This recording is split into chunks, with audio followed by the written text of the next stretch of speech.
Perseteruan antara dokter detektif atau Doktif atau Dr. Amira Farahnas dengan dokter kecantikan Richard Lee kini memasuki babak baru. Setelah saling melapor ke polisi, keduanya resmi ditetapkan sebagai tersangka dalam perkara yang berbeda. Kasus ini ditangani oleh dua institusi kepolisian, yakni Polda Metro Jaya dan Polres Metro Jakarta Selatan.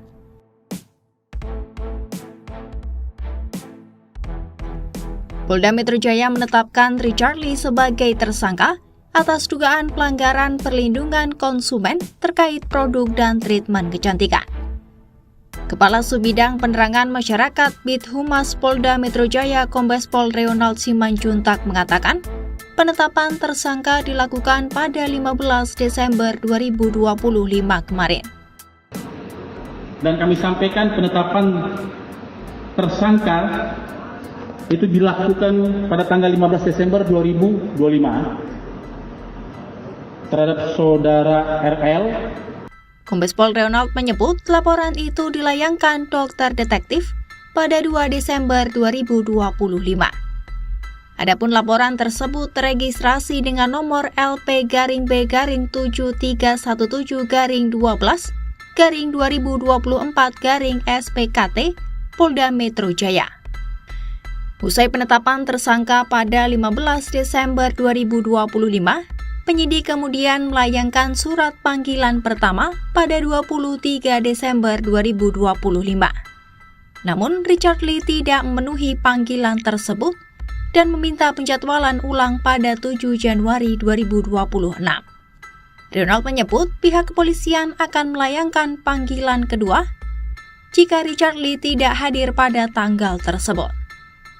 Apabila nanti pada tanggal 7 Januari tidak ada informasi atau tidak ada pemberitahuan bagaimana hadir atau tidak, tentang hadir atau tidak kepada penyidik, maka akan dilayangkan panggilan kedua setelah tanggal 7 Januari.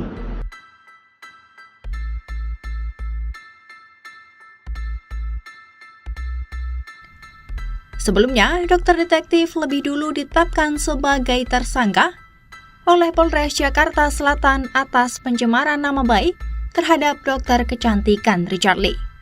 Samira atau yang lebih dikenal Doktif sudah ditetapkan sebagai tersangka sejak Jumat 12 Desember 2025.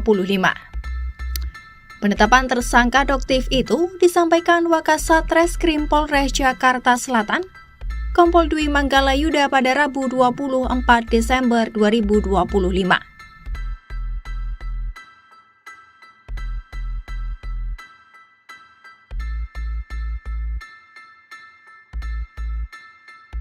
Kompol Dwi membeberkan dugaan pencemaran nama baik berasal dari unggahan akun TikTok Doktif.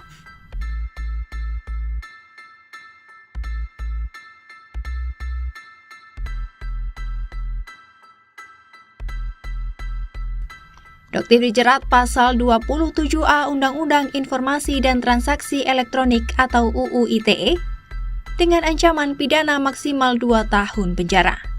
Karena ancaman hukuman berada di bawah 5 tahun, Doktif tidak ditahan dan hanya dikenakan kewajiban wajib lapor.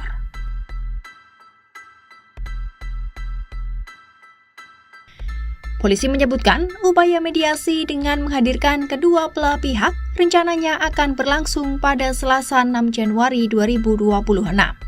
Di lain sisi, proses hukum tetap berjalan karena masing-masing pihak memilih melanjutkan perkara ke jalur hukum. Adapun konflik ini bermula dari konten dokter detektif yang kerap mengulas produk kecantikan termasuk produk milik Richard Lee. Dalam sejumlah unggahan, Doktif menuding beberapa produk itu melakukan overklaim atau penipuan kandungan bahan. Richard Lee merasa tudingan itu merugikannya dan melaporkan Doktif atas dugaan pencemaran nama baik. Sebaliknya, Doktif melaporkan Richard Lee atas dugaan penyebaran informasi bohong dan pelanggaran perlindungan konsumen. Situasi memanas ketika mantan karyawan Richard Lee muncul membeberkan kesaksian kepada Doktif terkait dugaan praktik produksi skincare yang disebut tidak sesuai aturan. Download Tribun X sekarang, menghadirkan lokal menjadi Indonesia.